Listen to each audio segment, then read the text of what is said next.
What is up, Cowboy Nation? It is Dallas Fan 1997 here, guys. I know it's been a while since I've made any videos here on YouTube.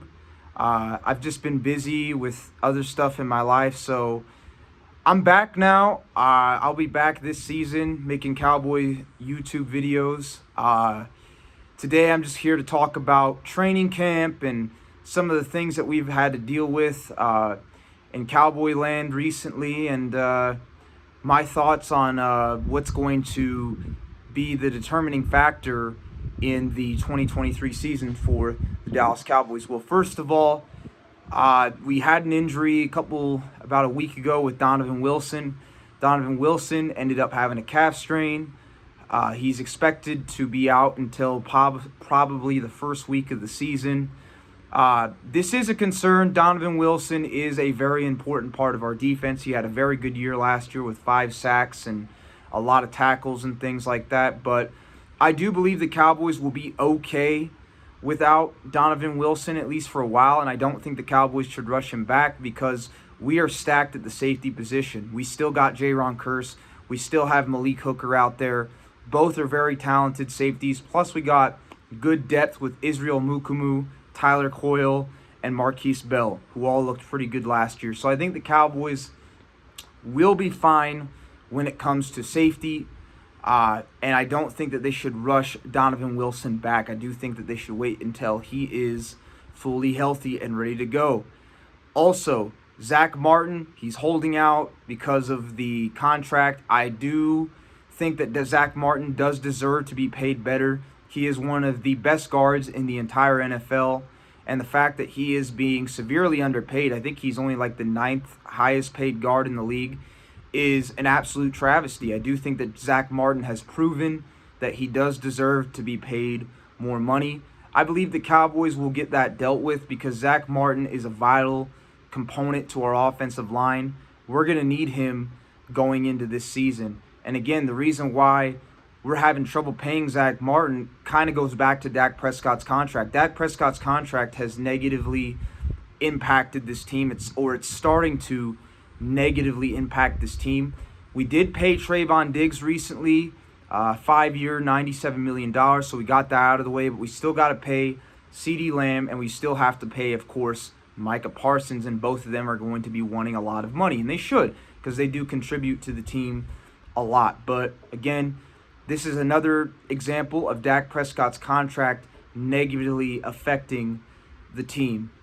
And so Dak has a lot to prove this season. He really does. Also, our tight end who was drafted in the 2nd round, Luke Schoonmaker, he's been struggling with plantar fasciitis, so he hasn't really been out there in camp. Jake Ferguson has been the number 1 tight end. I kind of think that Luke Schoonmaker, I like Luke Schoonmaker, but I think that we overdrafted him. We could have had Antonio Mafi, a guy who the Cowboys wanted, or BC mentioned in his latest video about Big Country, by the way. Check him out if you haven't checked him out already. He mentioned that we could have had Osiris Torrance. And if we would have drafted one of those guys, we wouldn't have an issue of Zach Martin missing camp. But because Zach Martin is really the only guy, and the offensive line is one of those positions where if we lose 1 or 2 guys, we could be in serious trouble. It is a problem. It's a big problem. And so we drafted a tight end, though, a position where we were already pretty strong at. And we drafted a guy who, while he's not the worst player on the planet, honestly, it was an overdraft. We shouldn't have drafted him in the 2nd round, in my honest opinion. And he's dealing with plantar fasciitis. Cowboy Nation, I'm a runner. I've been running for years. I've been running for the last decade or so, on and off. I started running again probably about 2 years ago. I've had to deal with plantar fasciitis. Plantar fasciitis is no joke. It's a very, very nagging injury.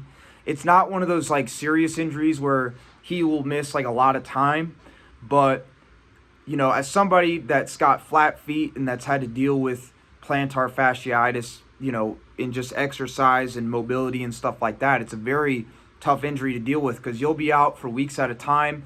Then you heal up, you start going at it again, and then you flare up again. Then you got to wait and do all this stuff. So Luke Schoonmaker needs to go out there and try and tough it out the best he can because this is an injury that's going to be very difficult for him to deal with.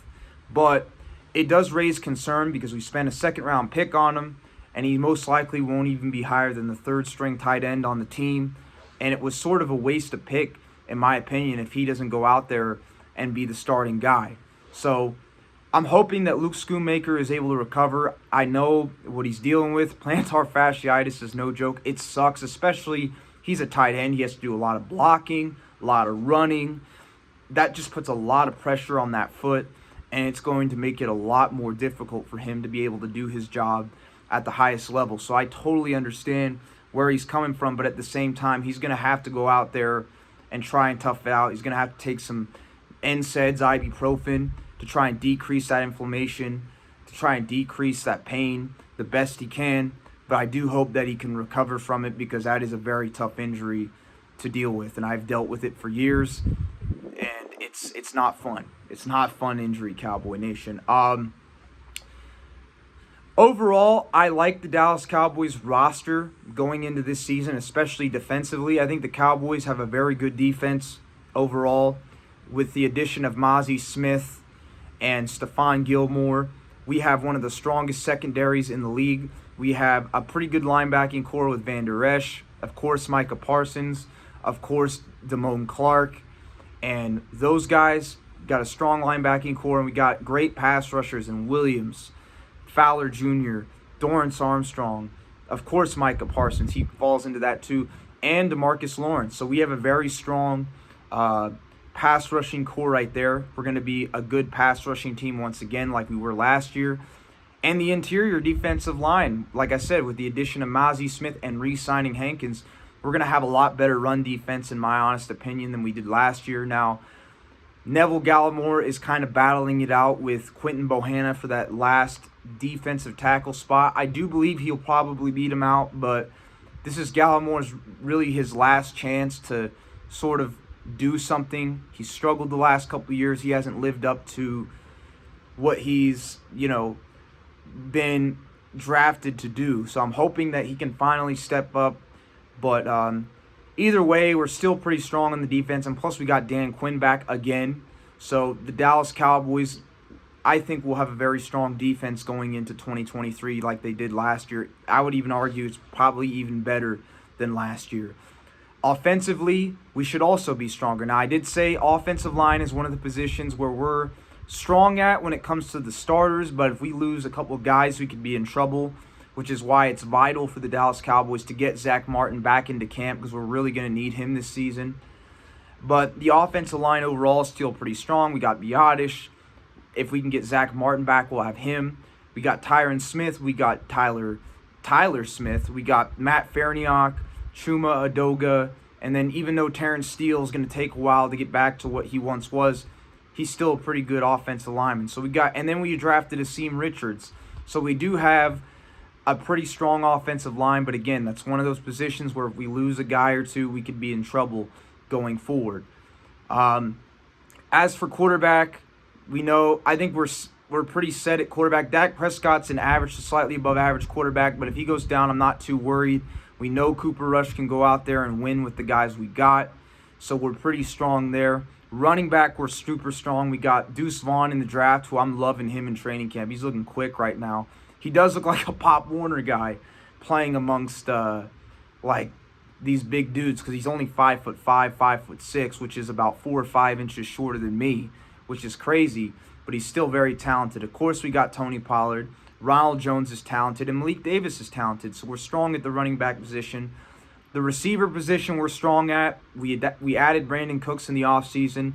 Brandon Cooks is he's a good number one. Plus, we got CeeDee Lamb, so Dak Prescott has 2 number 1 receivers to throw to now. Plus, you could argue Michael Gallup is a number 1 receiver in the right offense, but he's a great number 2 at the very worst. So we got 3 really good receivers. Plus, we got Turpin. Plus, we got Simi Fehoko. Jalen Tolbert has been looking really good in training camp. Hopefully, he can have a bounce-back season, since his rookie year was kind of disappointing. But he's got some talent. Plus, you still got Simi Fehoko, my boy from Cottonwood Heights. He's looked decent in some of the videos I've seen. He did drop an interception. He did drop a pass the other day that was intercepted, but he's looked pretty decent. Hopefully, he can get in there and prove himself this next year. The tight end room, even though I just mentioned Schoonmaker's hurt, we're still strong there. Ferguson's a good tight end. Hendershot's been proven to be a pretty good tight end, and McKeon's a solid backup. So we're pretty solid on the offense overall. The line is the only issue I have, and it's not because the line's not talented. It's because, we have some depth there, but we don't have great depth there. So this season is going to come down to two things, in my honest opinion. It's going to come down to injuries, how well Dak Prescott plays in the big games, and Mike McCarthy. As long as the Dallas Cowboys can stay relatively healthy this season and Dak Prescott can perform at least adequate in the big games and Mike McCarthy doesn't screw it up too bad with his in-game decision-making, I think the Cowboys have a good chance of doing something special this season. Of course, we still have to wait and see. You still have to go out there and play the games, but that is my opinion. My opinion is this season all comes down to Dak Prescott. Outside of injury, this season, outside of injury, all comes down to Dak Prescott and Mike McCarthy. And I would say Dak Prescott on a bigger note. Dak Prescott is being paid a lot of money, Cowboy Nation. And yet, even though he's put up decent stats at times in the last couple of years, he's failed to play well against teams with good defenses. He's played very poorly in some of those games. Last year, people were saying half of his interceptions were because of dropped balls and, all this that weren't his fault. That's a complete lie. I told you before the season even ended that 12 of those interceptions were Dak Prescott's fault. I was actually wrong. 13 of those interceptions were Dak Prescott's fault. And then only 4 of those interceptions were off of tipped balls, and 2 of them were just terrible throws by Dak, and the receivers barely got one hand on them. So Dak is going to have to really step up his game in the big games this season, and he has got to cut down on the turnovers. Really, at the end of the day, he is overpaid, but at the same time, Dak needs to go back to what he did his first couple years, where he was pretty much a game manager. He threw the ball when he had to. He took the easy throws, the dump-offs, and he didn't take too risky of throws. He needs to go back to that. I think if he can go back to what he did his rookie year and just be a game manager, which is what he is. He's like an Alex Smith or a Ryan Tannehill. If he can play like that, which is what he is, and minimize the turnovers and just play a little bit better, and he should because he's got 2 number 1 receivers, in the bigger games, the Cowboys got a shot this season. Anyways, Cowboy Nations, that is my thoughts on training camp and things like that. I feel like I've addressed most of the big Cowboy news that's been in the headlines recently. And I'll come to you guys in the next couple weeks with more videos. I will make a pregame video for when we play that first preseason game. I actually don't know who we play. I know it's on the 13th. Please tell me in the comment section who we play that first preseason games. I actually don't know, but I will make a pregame video about it